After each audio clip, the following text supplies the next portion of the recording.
Welcome to Games and Gimmicks, the podcast discussing video games, professional wrestling, and everything in between. I'm E. Huffy alongside the poor-ass gamer. Hello, good sir. Welcome to you. Welcome to everybody. Thanks for your loyal visits to gamesandgimmicks.com, where you can find all of our great content. You guys know the place. You love it. It's such a cool place to check out all the things. Gamesandgimmicks.com/shop. Go there. Oh, yeah. You got to check out the new tees. A special shout-out to Arthur Dent, Alex. He was the first one to officially buy through the channel, through PayPal and all that stuff. Very How cool. about that? I wasn't sure it actually worked, but hey, it did. So cool. And thanks for buying the shirts. Thank you for your money. Yeah. We appreciate it. It goes towards our strippers and cocaine. Yeah. Actually, some of that money might go towards just paying for the domain and all that stuff. So that's always good, too, as well. So thank you for that. But, yeah, go there, and we appreciate you taking a look at the stuff. Absolutely. We took a little bit of a hiatus, as it happens on this podcast. From time to time, we do take a break because we need to regroup. We need to recollect. Mm-hmm. We need to examine the world around us, the games around us, the wrestling around us, the movies around us, and kind of figure out what we want to do next. This is the philosophy, the mission statement, if you will, of Games and Gimmicks. And I think, you have to take a little bit of time to just adjust to the tremendous amount of content that comes through, everything. But today we're going to talk about video games. Yeah, it had been a while since we did a What You Playing, Man, so we figured now's the time to let everybody know what we have been playing.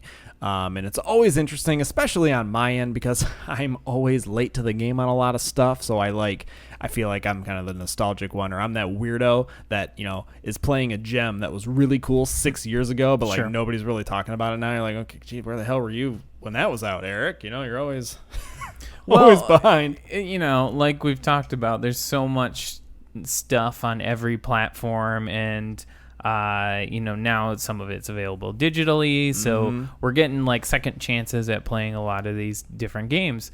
I never fault you on going back to a lot of good catalog games, and especially stuff that's relatively cheap too. Right. Right. Yeah, now's the time to get them. Yeah. Now's the time to do it. Well, before we get into the games that we're playing, let's, as we had mentioned, we were not going to do a full-on recap or coverage of E3. Yeah. But maybe what was the biggest highlight or takeaway for you from E3 minus Sony this year, which I thought was pretty cool, pretty ballsy. Excuse me. It felt like a majority of the absence was really felt. It felt like there was less, from what I heard, third-party stuff for PlayStation, or even much talk about that.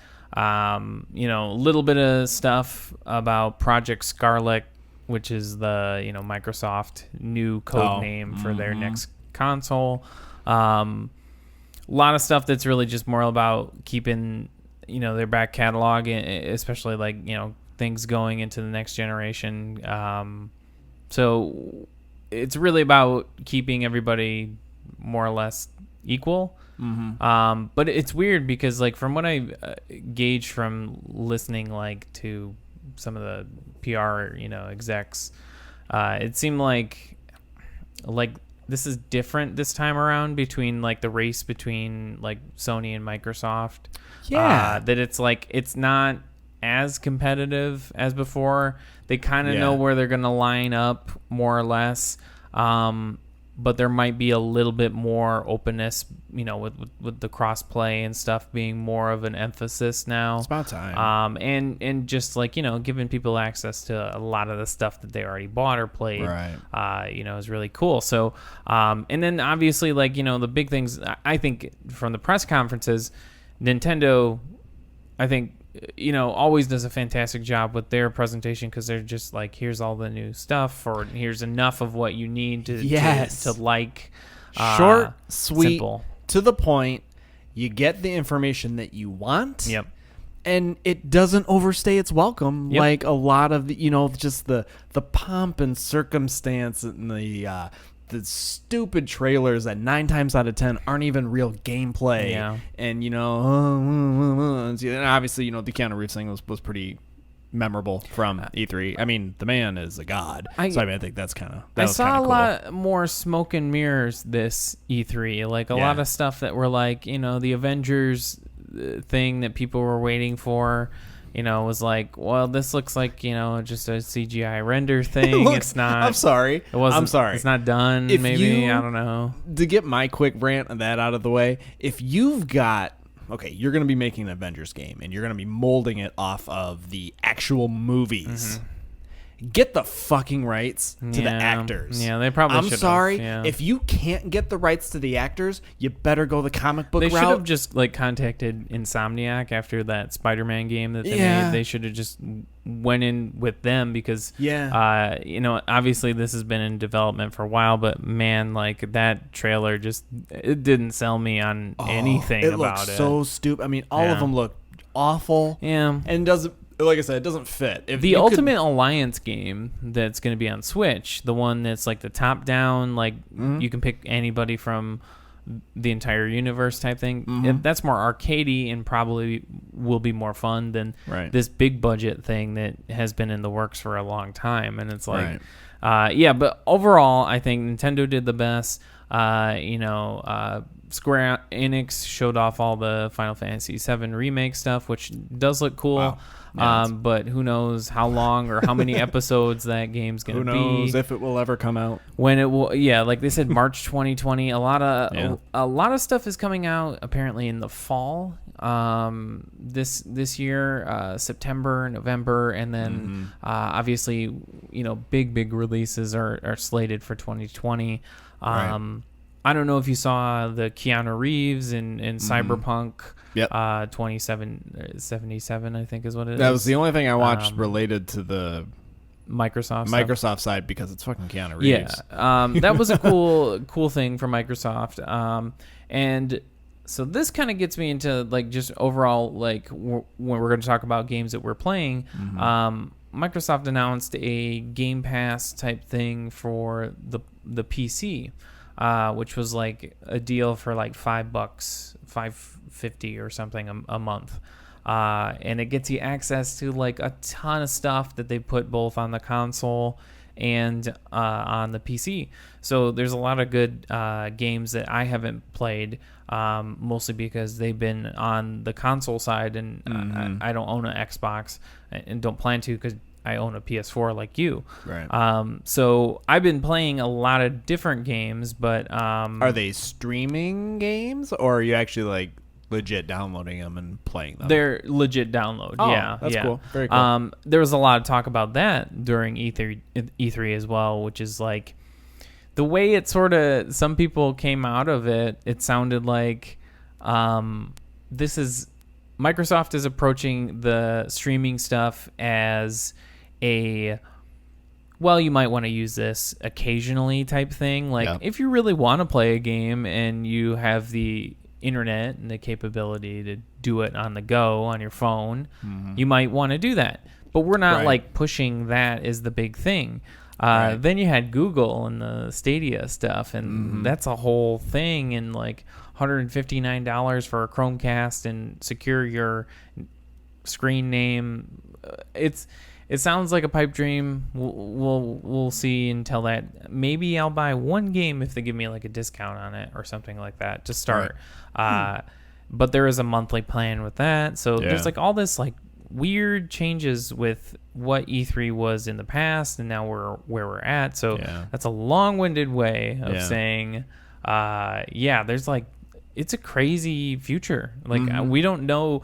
All we know is that these things are going to be fast is what they're proposing. They're we're all going to be fast. Thanks, I guess. Super quick. Yeah. You know what my biggest takeaway from E3 was? The thing that I was most excited about was your top pick.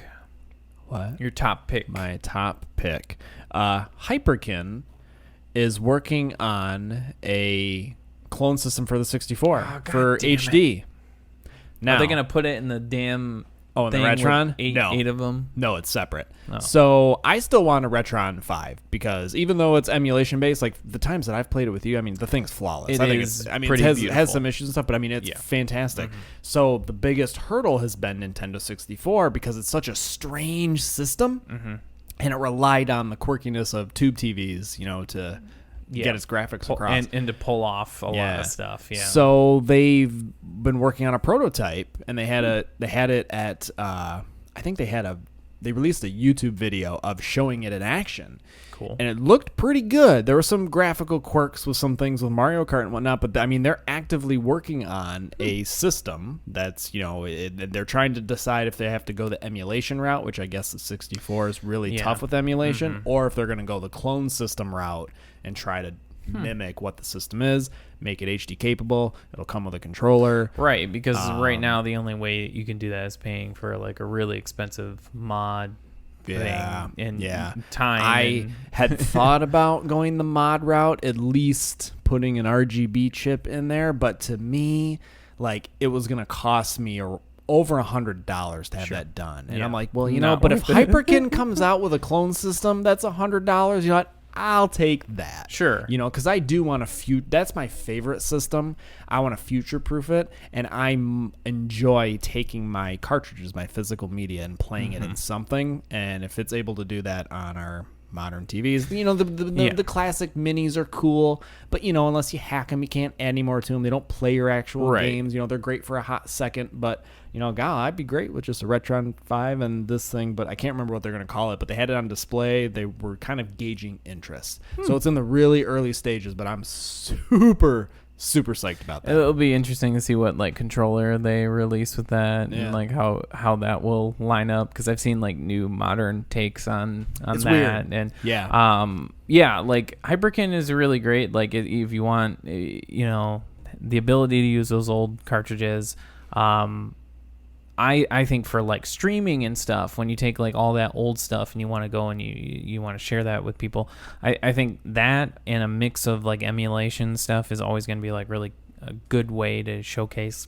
pretty much everything. Yeah. But yeah, 64 has always been like that. It's a strange beast, but I'm excited. Yeah. All right, well, I think let's cut off the E3 stuff there. Yeah. Let's move on to the fun stuff. What everybody's here for, the what you playing, man. We got to find out what we've been playing. So let's start with you. It looks like you got a pretty decent list. Yes. So let's go ahead and start with one. What's one of the ones that you've been recently playing? So we're, I had a lot of, in between like re-roofing a garage up north, which was not fun. I did have a chance to, pick from that Xbox PC game list and play a bunch of games I wouldn't have already played. So one of the cool ones I played was Forza Horizon 4, which I'm not a real like car person. But the way they kind of showcased this game was, you're driving through like Great Britain, and it's basically like you can plow through stone walls, you can like run through trees, you can like just cause havoc and jump over hills and stuff, or you can like be a real sporty driver and drive really tight. And I've had a lot of fun just playing all these different cars that they get. You get the ability to showcase and from all different eras, and you get all these modifications that you can do to the cars and make them more peppier, speedier. I've had a lot of fun playing them, but what was really cool that I picked up alongside of that, so again, I didn't pay much, anything other than the $5 for the entrance fee, right? But I paid $20 for an expansion for this, and it was the Lego Champions edition. And this came out during E3. Lego Champions. Yeah. What's that? And what it is that they built like real to scale size Lego cars of like a Ferrari or a McLaren or like classic cars, sports cars and stuff. They built them to look like real size Legos inside of this Forza world. So you can take them out and drive them in the real world, right? Then you can take them into this Lego world, where all the trees are little Lego pieces and all the fences are Lego pieces, and then when you run into them, you get all that bricks. Clatter of all the bricks. Oh, that's cool. And them flying all over the place. It's really satisfying. I've spent a lot of hours recently just playing this, and I really honestly like. It's challenging to a point where, like, the on-screen guides, they show a little arrow for, like, if you're gonna hit a corner like a little too fast, it gets a little red. You know, like brake, you start to see that color change, like to yellow, back to blue, and you get like the understanding of how to brake and accelerate, and like you get better as you play it. Right. But the Lego stuff is really cool. It just adds, and you can have the Lego cars race against the real cars. That's cool. The real cars against the Lego. So if you hit a Lego car, do some like bricks fall off? No. Well, I think like the fin be kinda cool. on the Ferrari does that kind of made sense because it's like a pop off piece. Yeah. But yeah, like they take a little bit of damage, but not too much. It's funny when you do the first person inside of it. You see the Lego hands, but like it's so hard. That's funny. It's so hard to drive, like a Ferrari first person like that. Yeah, it's like low to the ground is basically the view. But that was a surprising game for me. I didn't really realize it was gonna be that fun. But yeah, definitely would recommend that. I'm just gonna go through a couple of these other ones real quick. Sunset Overdrive was Is that another driving one? it was made by Insomniac. Okay. And Sunset Overdrive is basically like an open world game. You're able to grind rails and electric wires and shoot at these like zombie gross people that were changed into these gross beings by drinking some sort of soda drink or something. It's like Insomniac made this game in between PlayStation 3 and 4, and they made it for Xbox, and I never played it, and it's really fun. Good arcadey game. Next would be Void Bastards, which is it's like a comic book come to life, but very much like a stealth game, and it pretty much plays like a sprite animation type game where you see the little handgun moving up, and you shoot a bad guy, and he just kind of one frame reacts to getting shot. And it's kind of cool, but it's a difficult game to describe. It's kind of like it basically you if you die, you're reanimated every single time after you die. They freeze-dried the people in this universe, and when they need a new person, they just pull out a file, and then they throw in some water and throw them in a ship, and you basically go out into open space, and you attack other ships, you board them, you try to like steal precious stuff so you can build new items. It's a really crazy looking game, and I'll probably stream that at some point in the future. And I'm just going to talk about two last ones. Okay. Because the other ones, or whatever, we've talked about them probably before. I played a bunch of games on the Switch, but I played Stardew Valley, Breath of the Wild. I didn't have any internet, so it's really kind of nice that you can take the Switch when you don't have any of that stuff. Play it and enjoy a lot of good stuff. Right. I did download Cadence of Hyrule, which I showed you, which is a kind of rhythm-based fighter type game. Like it's all Zelda themed. You play as Zelda, I believe, in this, and it's kind of like moved to the beat of the music. There's a lot of great remixes of Zelda music, everything you've enjoyed over the years. And it kind of has that feel of some of those classic Super Nintendo games, but at the same time, it's kind of like completely different because the movement is based on the action and fighting, and you have to time out when you want to make that movement to defeat an enemy. So, really great looking game. And last, this is the last thing, because that was a lot. That's quite the list. That's I played a lot of games. Is a game called Dauntless, and this is free on the PC, which I one day hope you will grab a PC of some sort someday and jump into some of the stuff, because it's getting better. Like you get better deals now than it ever used to be. But Dauntless is kind of like Monster Hunter, Okay. But it's like kind of like cuts out all of the crap, I guess, of some of the crappy things of Monster Hunter, the loading, the there's some things about Monster Hunter that are just cluttered, especially like on-screen text and menus and things. Yep.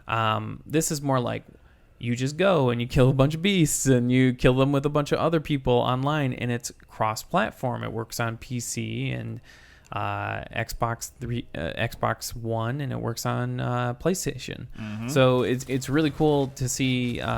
This is like the first example of that. Yeah. And it worked pretty well. Like I was able to work with other people, no annoying, microphones from what I experienced. Good. Yes. But yeah, so that's a long list. I hate to. I just feel like you didn't really ask me any questions about it. You flew through them, but I know so that quick. you also have other games that you happen to play recently too as well. So, yeah, there's been a couple. So my gameplay actually kind of comes with a little bit of a story. So obviously with trying to juggle having a 4-month-old in my household, it's really important to me that I still get some time to play some games. It's really important. I make sure I etch out the time to at least, if I can get an hour in, good. Sure. I'm good to go. So one of these nights I, turned on the PlayStation. I was like, okay, let's see what I can hop back into. And I was kind of burnt out on Assassin's Creed. Mm-hmm. I was doing Assassin's Creed 3 Remastered, kind of got a little sick of it, so I kind of put that off to the side. And I said, well, yeah, you know what? I never finished cleaning up Red Dead 2. Okay. So I said, okay, let's turn on Red Dead 2. I started Red Dead 2. Why do I feel like this is going bad? I loaded Red Dead 2, and then I went, okay, and the game loaded up. I said, all right, let's open up my map. Let's see where I'm at. And I was on one complete end of the map, and then I saw my one icon available at the complete opposite end of the map. And then remembering that, oh yeah, the stranger stuff really doesn't pop up depending on the time of day or if you run into it. So as I looked at that map and I saw the distance I would have had to go to do that, get to it. I turned the game off. Yeah. I went, it's funny. I've done that before. I love Red Dead 2, one of the greatest games I've ever played, but a game that was just too big, too much. Mm-hmm. So, which unfortunately, I don't know when or if I'm gonna, complete the stranger stuff. So, yep. I put Red Dead aside, and then as inevitably the time of day thing screwed up all of that, because the first game didn't have that. You could go back to those Stranger Things. Yeah. And you could complete them. You could rewind them, play them again. The time of day. Yeah, and I wrote an article about this a while ago. Like, why do we want our games to be this big? Like, it's a good question, because you go back and you try to just get a little, like, you're putting your foot back in the water, and you're just trying to be like, oh, this might be fun to play for an hour or two, and.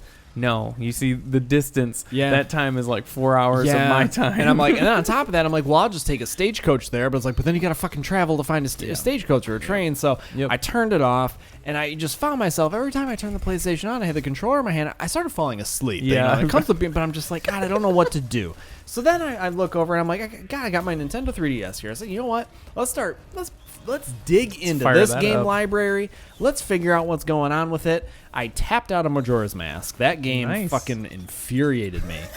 If I gotta reset this goddamn clock one more time and then go get bombs again and get arrows again, so I quit. I gave it back to my cousin. I can't do it. I was sold a Nintendo 64 with no expansion pack in it, so I unfortunately cannot play that game. So you can, but which is stupid again. Remember that you have to check, folks, that it has the that expansion pack. Yeah, you gotta have that thing. So but that is not an enjoyable game from what I've heard. Though, so but it still gets 9s and 10s out of 10s. Yeah. I don't get it, but just whatever. It was too close to what the other one was. I did enjoy it for a short while, but then the time reset was driving me nuts, so I said, okay, let's put that away. Yep. I was looking through top 10 lists of games, what you play on 3DS, wasn't really finding much. I went so far as to start looking, what are the top Japanese only released DS games. Very cool. I said, I'm going to go really outside the box because a lot of them, either if they do have English subtitles, and if they don't, we got Google Translate on your phone that can help you out. Cool. But then I found out that the 3DS is like the only system left that's region locked. It's region locked, yeah. So to play the Japanese cartridges, you have one. to get a Japanese 3DS. So I said, you know what? That ain't an option. Went back to the American list, and you know what I kept seeing at the top of those American lists? Animal Crossing. Okay? Yeah. So Animal Crossing, and I'm like, and as I see that, I'm like, and I remember always seeing that box in the store. I'm like, what, the game for like kindergartners? You see the box, and I'm like, it's a kid's game. Yeah. So I kept seeing it, and then coworker, listener, Jerica, Pink Thunder, thank you. And she says, well, yeah, Animal Crossing. Like, you should play it. I'm like, okay. So I go to GameStop. Because distros didn't have it. GameStop, Favorite place. Sick. Your favorite place. And so, I grabbed. It was the Nintendo Selects, $20. So I grab it. Hey, go to GameStop, we want some sponsorship, by the way. No, we don't. No, we do not. GameStop, you can eat a big fat dick. No, I hate GameStop. Eric, I was just doing that to goad that response out of you. So. Yeah, that's what you got. so I take the game to the counter, and the guy looks at me, and he's like, You've never played this? And I go, oh, no. And he goes, oh my God. This is like one of Nintendo's greatest achievements. And I'm like, are you messing with me now? He's like, no, I'm serious. This is like one of the greatest games I've ever played. And I go, well, okay. Yeah.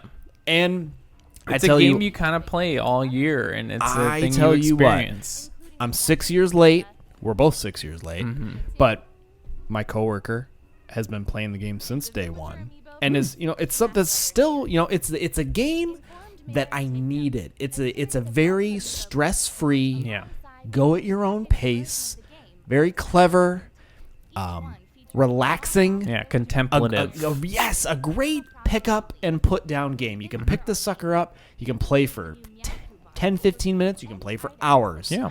And I'm not super deep. I've only been doing this for about a week or so. Yeah. But I tell you what, I've been having a ball, and I've just been attached to my 2DS ever since. It's cool. I'm all about that system now. That's where my focus is at. So someday I'm going to get back in the PlayStation world when some stuff comes out. But man, this Animal, I know you just picked it up. I don't know how deep you are in it, but I'm super excited about it. I played for maybe like an hour, maybe an hour or an hour and a half. I had a little experience with Animal Crossing back on the 64 and then on the GameCube. See, that's the other amazing thing. They have these huge gaps between games, which is amazing. Yeah. That's what makes quality games. They have this like attractive quality, just like this, like, it helps that like all the games sort of take place in like these like slow pace kind of lifestyle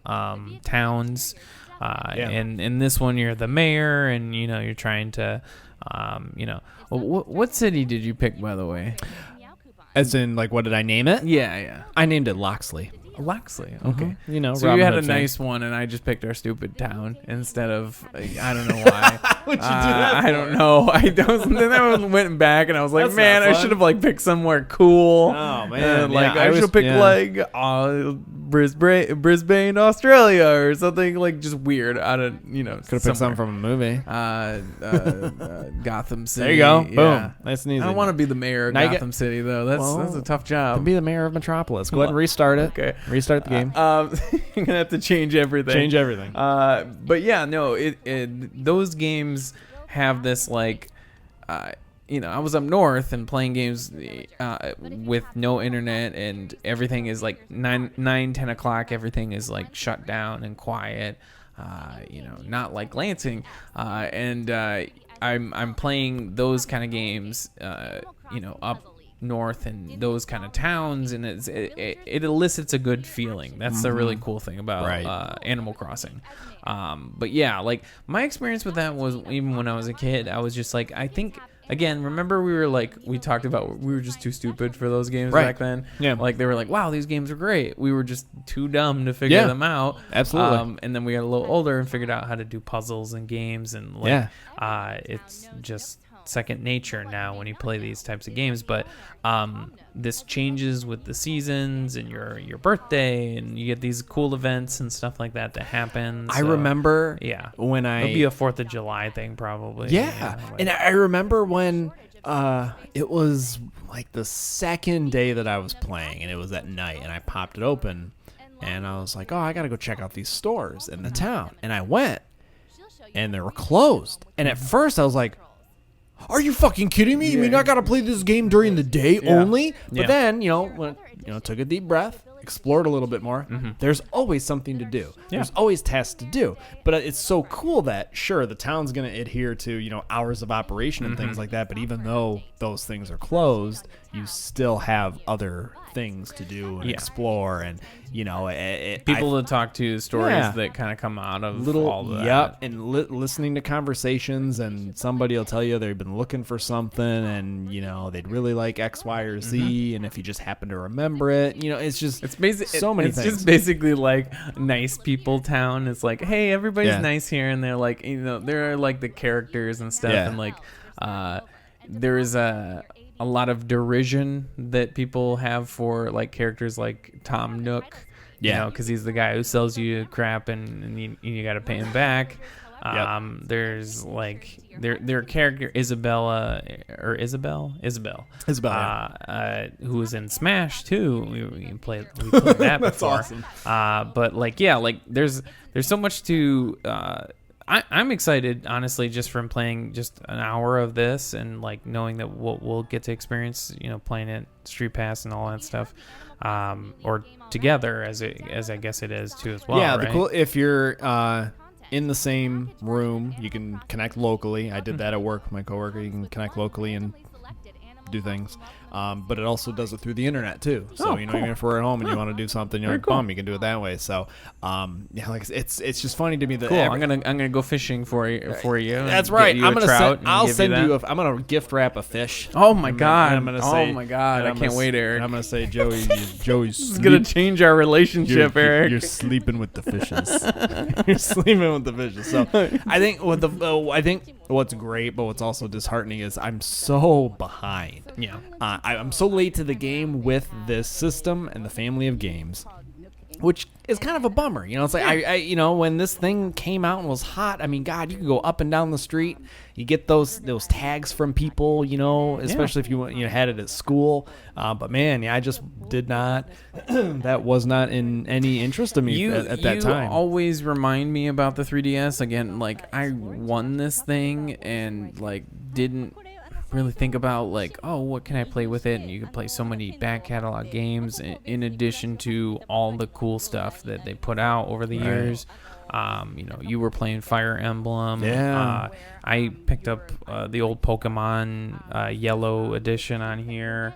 I had a Zelda game I'm playing, Super Mario Brothers 2. Like, there's a lot of good stuff, and like the games are cheap. Like, we paid $20 for this. So Yep. It's definitely a recommendation that, like, hey, we appreciate it. People throwing Absolutely. that our way. Yeah, and I've gotten some of the virtual console ones. It's kind of cool to have Game Boy games on there. It's just a really great way to play those, and it's perfect for the go. Yeah.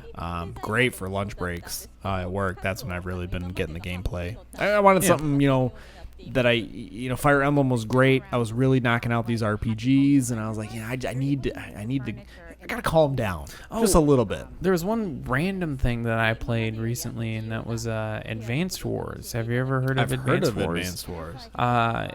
I was playing on emulation because some games I could just find it, right? And legally, of course. Yeah, that is a fantastic strategy type game. Stratego. Those type games where you're making player movements and then making actions, and there's a lot of great animations and stuff and style to that game. But we've talked about a lot today, and I think the really cool thing is I think I'm hopeful about the future being more connected with everything. So hopefully we won't be talking about this sort of divide between like what we have too, where it's like Eric has the 3DS and the PlayStation and those things. But like, I'd love you to experience, that Lego game Right. that I have on my computer, or hopefully all that stuff, the breaking down of that stuff is what we're kind of seeing for the future. Because tons of stuff for Nintendo, and like, you got to get on that stuff too as well. But like, you're still enjoying a lot of Nintendo stuff too as well. So but I'm hopeful that maybe they're just gonna, like, we'll see Nintendo stuff on Microsoft consoles and Sony stuff on Microsoft consoles. Like, it'll be a while for that someday. but maybe someday. You never know. You never know. Yeah. Future's a crazy thing. Yeah.